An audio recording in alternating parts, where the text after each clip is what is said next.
တပည့်တော်ကအပြစ်ပိုကြီးလောက်တယ်ဖေဟာတဲ့အမေကိုရိုက်လို့အဖေကိုလက်သီးနဲ့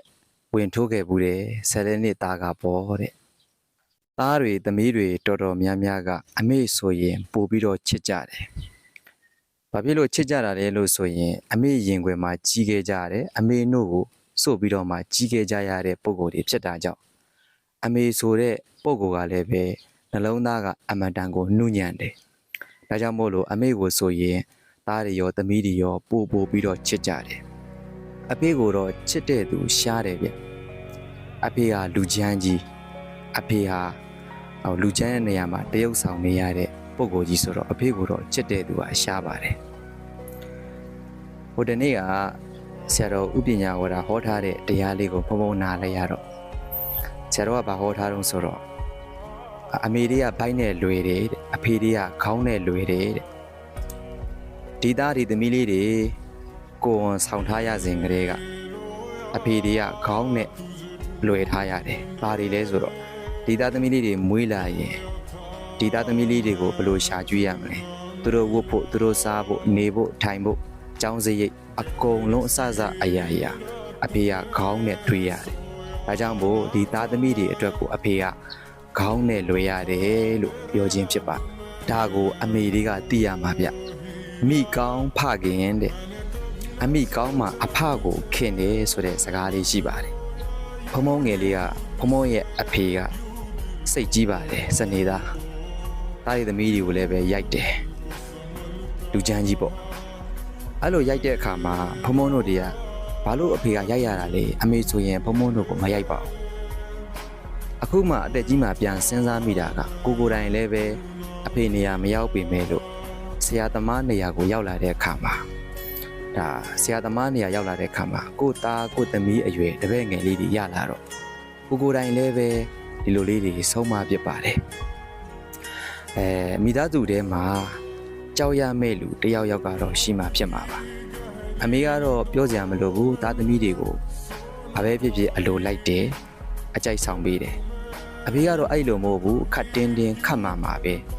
ဒီလိုပဲနေလေးရှိပါတယ်အဲ့တော့နေတော့အဖေတစ်ချက်ပြောလိုက်ရင်အဖေတခွန်းပြောလိုက်ရင်ဟိတ်ဆိုဟိတ်တိတ်ဆိုတိတ်ဆိုတော့သားသမီးတွေအကုန်လုံးကြောက်ကြရတယ်အဖေကိုပေါ့နော်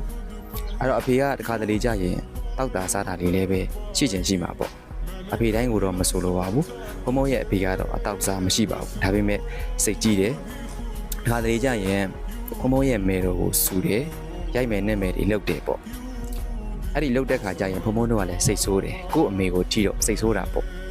ဟာအမေတဲ့ကျွန်တော်ကတော့မကျင်တာဘူးအဖေဒီလိုလုပ်ရမလားဒီလိုအနိုင်ကျင့်ရမလားသူခွန်အားကြီးတိုင်းကျွန်တော်တို့ကိုအနိုင်ကျင့်ရမလားဘုံတို့ကဒီလိုပြောပြတော့အမေကသာပြပြောလို့ဆိုတော့ငါသားတဲ့နင့်အဖေကိုစိတ်မဆိုးနဲ့တဲ့နင့်အဖေကနင်တို့မမွေးခင်ကလေးက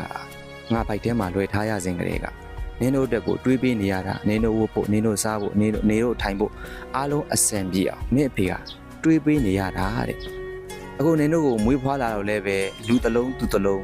သူများနဲ့တန်းတူထားနိုင်အောင်မင်းအဖေကမောမောပန်းပန်းနဲ့ချပွေကျွေးမွေးရတာတဲ့အဲ့ဒီကျေးဇူးတရားလေးကိုထောက်ပါသားရဲ့တဲ့အမေကိုဆဲတယ်အမေကိုစူတယ်အမေကိုကြိမ်မောင်းတယ်ဆိုတာအမေကိုကြွေးပါလို့လည်းပဲဖြစ်ချင်းဖြစ်နိုင်တယ်တဲ့အမေအဖေကိုမင်းတို့တွေစိတ်မဆိုးကြနဲ့အမေအဖေကမင်းတို့ရဲ့ကျေးဇူးရှင်ကွဆိုတော့အမေပြောလိုက်တဲ့စကားကြောင့်မို့ဘုံတို့တွေအဖေပေါ်မှာချစ်တတ်သွားတယ်ပြောချင်တာကမိကောင်းဖခင်ဆိုတာအဲ့ဒါကိုပြောတာဖြစ်ပါတယ်အားလုံးကလည်းပဲယောက်ျားတွေပဲဗျာကိုချင်းစာကြည့်ပေါ့ယောက်ျားဆိုတဲ့အမျိုးကမာနတိတ်ကြီးတယ်မာနတိတ်ကြီးတယ်ဗျဘလောက်ထိမာနကြီးလဲလို့ဆိုရင်အဖေကလည်းပဲကျွန်တော်တို့ကိုချစ်တဲ့အကြောင်းတွေကိုဖွဲ့ဖွဲ့နဲ့မပြောခဲ့တယ်လို့ကျွန်တော်တို့ကလည်းပဲအဖေအကြောင်းကိုအဖေကိုချစ်တယ်လို့တခါမှမပြောခဲ့ကြဘူးမာနကြီးကိုပြောပါတယ်အကြောင်းမို့မိကောင်းဖခင်ဆိုတဲ့စကားလေးရှိပါတယ်မိခင်တွေအနေနဲ့လည်းပဲဖခင်ဖြစ်တဲ့သူကလုပ်ငန်းကိုင်ငန်းတွေအဆင်ပြေလို့စီးပွားရေးတွေအဆင်ပြေလို့အဆင်ပြေချုံးပွေလာပြီဆိုရင်တော့ငွေကြီးတွေဝတီသုံးနိုင်ပြီဆိုရင်တော့ဘာမှမပြောပြမယ်လို့ဟိုအဖေတွေများစီးပွားရေးအဆင်မပြေဘူးငွေကြီးတွေမပြည့်စုံတော့ဘူးပတ်စံလုံငေါမပေးနိုင်ဘူးဆိုရင်အဲ့ဒီမိန်းမတွေရဲ့ပါဇက်ကလည်းပွားစီဆိုတော့ဘယ်သူခံကျင်မှလဲဗျာဒါယောက်ျားသားအချင်းချင်းပဲတည်လိမ့်မယ်ကိုချင်းစာချီပေါ့ ကိုချင်းစာကြည့်ပါကိုချင်းစာကြည့်ရဲ့သိပါလိမ့်မယ်ဒါကိုယ့်ရဲ့မိန်းမမပြောနဲ့ကိုယ့်ရဲ့ချစ်သူကကိုယ့်ကိုပွားစီလာပြောရင်တောင်မှကိုကြိုက်ရဲ့လားပြန်ပြီးတော့မှစဉ်းစား